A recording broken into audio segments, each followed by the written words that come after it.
পুরোটাই স্বপ্নের মতো মনে হচ্ছে, ডুবে যাচ্ছি আবার ভেসে উঠছি।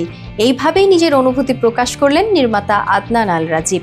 সম্প্রতি কান চলচ্চিত্র উৎসবে মনোনীত হয়েছে তার নির্মিত চলচ্চিত্র আলী। এবারই প্রথম কান উৎসবের মূল প্রতিযোগিতায় জায়গা করে নিয়েছে বাংলাদেশের কোনো সিনেমা।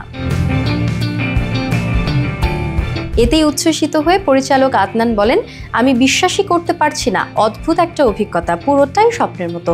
মনে হচ্ছে ডুবে যাচ্ছি আবার ভেসে উঠছি, বোঝানো যাবে না, হার্টবিট বেড়ে যাচ্ছে। কান চলচ্চিত্র উৎসব পৃথিবীর অন্যতম মর্যাদাপূর্ণ আসর।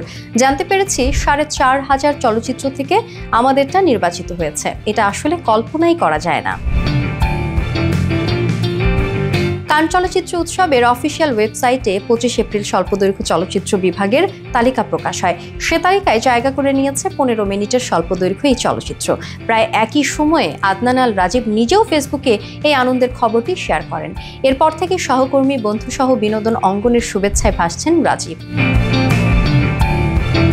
১৮ বছরের দীর্ঘ ক্যারিয়ারে নাটক, বিজ্ঞাপন চিত্র আর চলচ্চিত্র নির্মাণে নিজেকে অনন্য উচ্চতায় নিয়ে গেছেন রাজীব। তবে পরিচালক হিসেবে এটি তার সবচেয়ে মন ভালো করার স্বীকৃতি।